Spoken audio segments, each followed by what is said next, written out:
बात ईरान की भी करनी चाहिए, जिसे लेकर पूरे मिडिल ईस्ट में महायुद्ध का अलार्म बज रहा है। ईरान में सुप्रीम लीडर खामेनेई की सत्ता के खिलाफ विरोध प्रदर्शन तेज हो गया है। 17वें दिन 190 से ज्यादा शहरों में खामेनेई के खिलाफ प्रोटेस्ट हो रहा है। ईरानी सुरक्षा बलों पर प्रदर्शनकारियों के कत्लेआम का आरोप लग रहा है। दावा यह किया जा रहा है कि 2 हफ्ते के अंदर 2500 से ज्यादा लोगों की गोली मारकर हत्या की जा चुकी है।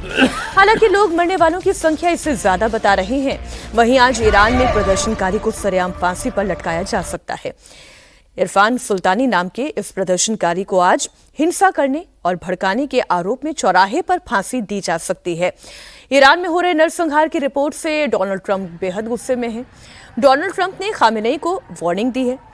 अब वो वार्निंग क्या है वो आपको बताऊंगी, लेकिन पहले आप ये तस्वीरें देखें। ये तस्वीरें परेशान करने वाली हैं, क्योंकि जो भी कत्लेआम हो रहा है वो सबके सामने हो रहा है। तेहरान का वीडियो है जिसमें लगातार गोलियों की तड़तड़ाहट की आवाजें हैं। दावा यह किया जा रहा है कि सुरक्षा बल निहत्थे प्रदर्शनकारियों पर मशीन गन से फायरिंग कर रहे हैं।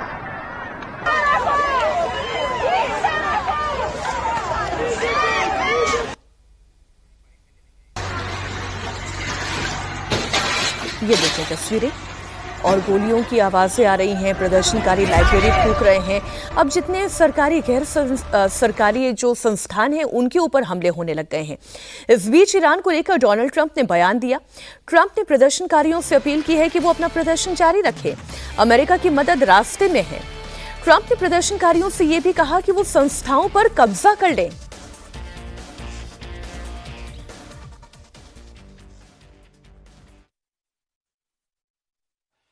And by the way, to all Iranian patriots, keep protesting, take over your institutions if possible, and save the name of the killers and the abusers that are abusing you. You're being very badly abused.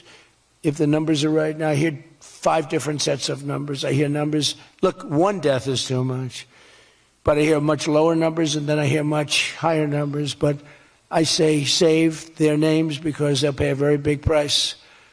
And I've canceled all meetings with the Iranian officials until the senseless killing of protesters stops. And all I say to them is help is on its way. अच्छा, Donald Trump ये कह रहे हैं कि help is on the way, यानी कि अभी मदद रास्ते में है। इसका मतलब क्या है कि B-2 बॉम्बर रास्ते में है? देखिए मीनाक्षी, बड़ा गंभीर मामला है और वहाँ की ईरान की जो अंदरूनी हालात हैं बहुत ज़्यादा चिंताजनक है। लेकिन अमेरिका क्या करेगा? क्या वेनेजुएला की तरह वो भी वहाँ ईरान के खलीफा बनना चाहते हैं? देखिए दूरी इतनी ज़्यादा है कि वहाँ के ऊपर बॉमर्स तो कुछ काम कर सकते हैं, लेकिन बॉमर्स का वहाँ जो पॉलिटिकल स्टेबिलिटी है, ईरान एक बहुत बड़ा देश है, 9 करोड़ से ज़्यादा उसकी जनसंख्या है। वहाँ एक मतलब राजनीतिक रूप से शांति स्थापित करना वहीं के लोग तय कर सकते हैं और उन्हीं लोगों को तय करना है। तो ये डोनाल्ड ट्रंप के बयान जो है वो बहुत सारे बचकाने भी हैं और बहुत ही ज़्यादा हम कहते हैं ब्रेवेडो के हैं। वो व्यवहारिक कहीं से नहीं है। और वो पूरा पश्चिम एशिया में मीनाक्षी अगर किसी तरीके का मिलिट्री इंटरवेंशन होता है तो बहुत बड़ी उथल पुथल मच जाएगी। गाजा में इतना ज़्यादा नरसंहार हुआ तब डोनाल्ड ट्रंप क्या कर रहे थे? अगर यही बात है कि मानवाधिकार का हनन हो तो उसकी परिभाषा एक जैसी होनी चाहिए। कोई 2000 किलोमीटर में मामले बदल नहीं जाने चाहिए। वो मानवाधिकार तो वो अपने एंगल से देखते हैं, ये बात तो हम हमेशा से कह रहे हैं। लेकिन ईरान में अब क्या होने जा रहा है? देखिए, जो चाहिए की बातें कर रहे हैं जी, हम कर रहे हैं। क्या हो सकता है अभी इस समय, क्या संभावना है? क्या संभावनाएं हैं? डोनाल्ड ट्रंप ने चूंकि दुनिया में कई ऐसे कदम उठाए हैं जो आपको स्वीकार नहीं है, इसलिए हर चीज में उनको खलनायक आप नहीं बना सकते हैं। आखिर 1979 के क्रांति के बाद का दृश्य, बहुत सीनियर जर्नलिस्ट हैं, अगर इनको ध्यान में हो तो जिस ढंग से इस्लाम के नाम पर अल्लाह अकबर का नारा लगाते हुए और वहाँ दूतावास, अमेरिकी दूतावास में घुसे सारे को हाथ बांधा गया।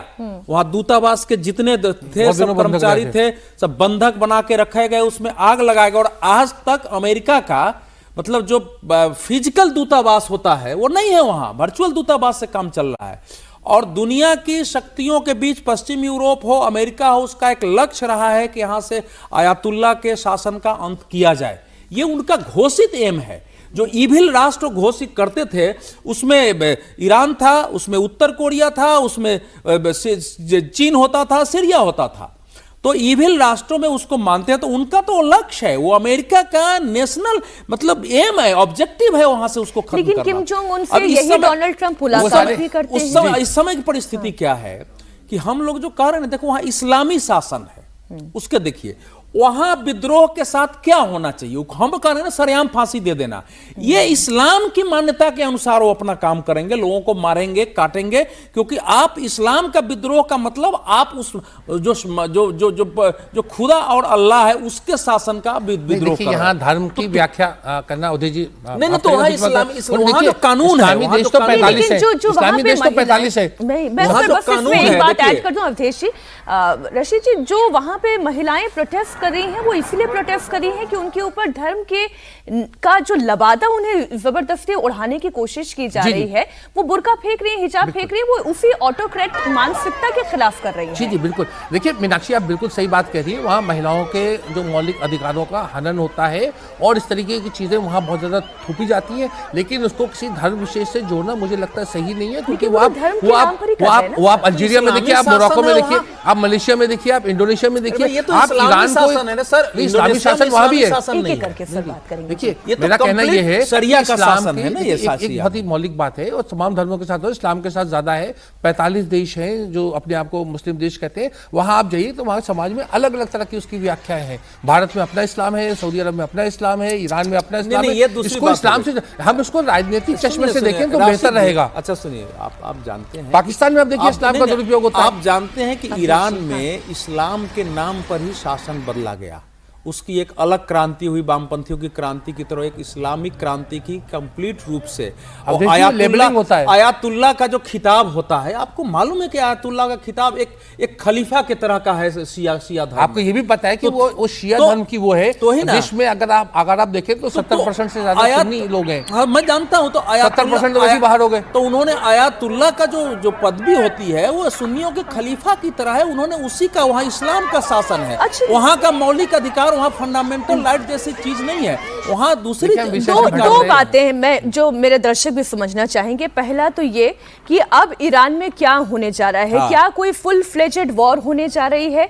खामेनेई सामने आकर इस जंग का नेतृत्व करेंगे? क्योंकि अभी तक खामेनेई कहाँ है, दिखाई नहीं दे रहे हैं, केवल सोशल मीडिया प्लेटफॉर्म पर उनकी बातें आ रही हैं। क्या फुल फ्लेजेड वॉर होगी? पहला सवाल। मुझे नहीं लगता। देखिए ये ईरान का आंतरिक मामला है। ईरान में कोई राजनीतिक दल या अगर मतलब ताकत के जोर के ऊपर वहाँ का कोई ऐसा ग्रुप आता है और खामेनेई को परास्त करता है, वो वहाँ का मामला है। देखिए इसको कोई तीसरा देश जो है वहाँ आके इंटरवेंशन, खासतौर से अमेरिका और इजराइल जो है, वहाँ तो ईरानी खुद लामबंद हो जाएंगे, क्योंकि आस्था की मामला जो होता है मीनाक्षी वो बहुत गहरा होता है। प्रदर्शन अपनी जगह बिल्कुल दुरुस्त है, और जहां आप जैसा कह रही है वो मानव अधिकारों का या महिलाओं के मौलिक अधिकारों का हनन हो रहा है, वहाँ की अर्थव्यवस्था बहुत ज़्यादा चरमरा गई है, लेकिन इसका ये मतलब नहीं है कि 9 करोड़ लोगों को कोई दूसरा आदमी आकर के उनको रास्ता दिखाए। दूसरा सवाल ये, रेजा शाह पहलवी क्या उनका शासन मंजूर करेंगे? कोई भी देश, इससे बिल्कुल मैं सहमत हूँ कि अमेरिका का ज्यादा हस्तक्षेप वहाँ आंतरिक गृह युद्ध में परिणत कराएगा, पहली बात है।